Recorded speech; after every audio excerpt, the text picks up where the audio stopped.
Windows that look clean. That is stunning. Isn't that gorgeous? Nice, nice mailbox. Right side, across the room. This is our second activity for the day. Sheep cheese making. Culvert. Watch out for the culvert down below. Are you going to come? They'd forgotten about the milk, but they looked in the pot and found a kind of greenish liquid, which they poured off, and underneath was this thick white cream, and they obviously must have stuck in a finger. There's a cheese belt, and it's what we're going to be using in a while to separate the curd from the whey in the first beginnings of making the cheese. A man came from the north of Portugal, and he brought down his herd of sheep. And he decided to stay. He liked the climate down here, it was less aggressive than up north. And he also, and on the wall here you'll see two photos. It was a very hard life. It was a winter cheese, and these guys, no electricity, and they hadn't put ramps up for eye level for the sheep. So these guys were bent over 200 sheep in the morning, 200 sheep at night, from the beginning of October right the way through till the end of May. Years later, he was still here, living in a little house in the square here, and had become the master cheesemaker, the guru, the man to come to. Thistle.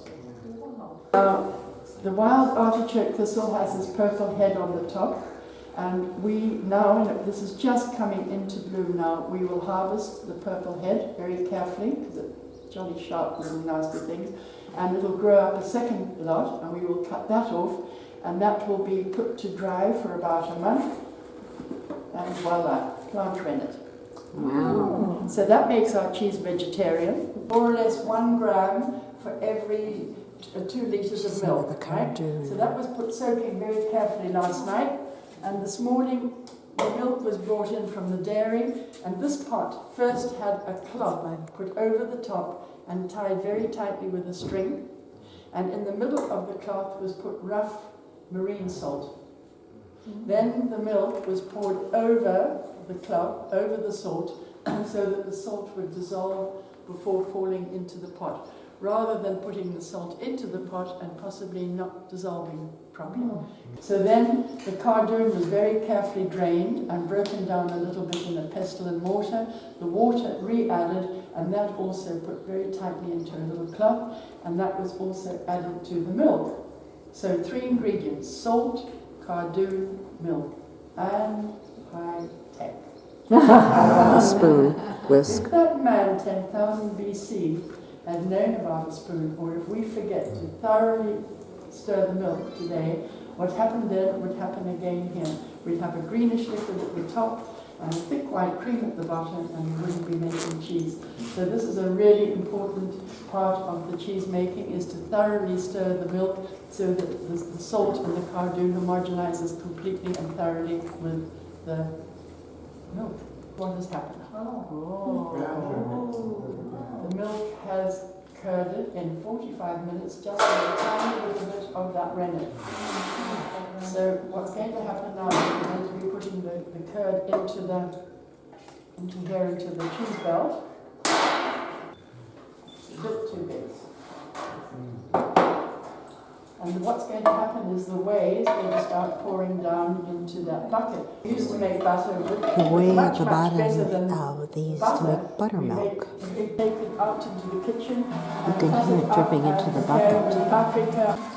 And last year I had this really adorable young American honeymoon couple. I would love 5 people.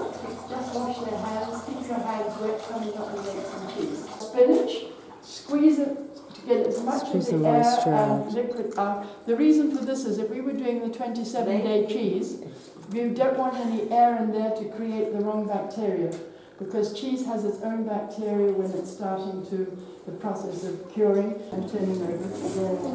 No, you have to put the top on that first. Part of the lunch is going to be soup, there's going to be turkey, there are cheeses, that's chutney. This is the muscatel wine. The local wine, sweet wine. Yes. This is a one that was just made, but after it's aged for 3 months, and it's a denomination controlled cheese. That's a glass of the local muscatel. And this is the wine that we are drinking today. It's been so good. Look at this gorgeous zucchini. What else? I have to be corrected. It's split pea and mint and zucchini. No aubergine. And here's the entree, potatoes and turkey. It's torta de Azeitão. Cinnamon, egg, and... I don't know if you can hear Anne. It's a sponge cake with sugar. Very good. Yeah, this is one Looks of my very good. Unfortunately, they no longer produce the cheese to sell, and it's just a factory. So you won't see any little rows of all those little darn cheeses. And there are no little baas around, no little sheep. There are poor little lambs who have lost their way. Ba, ba, ba.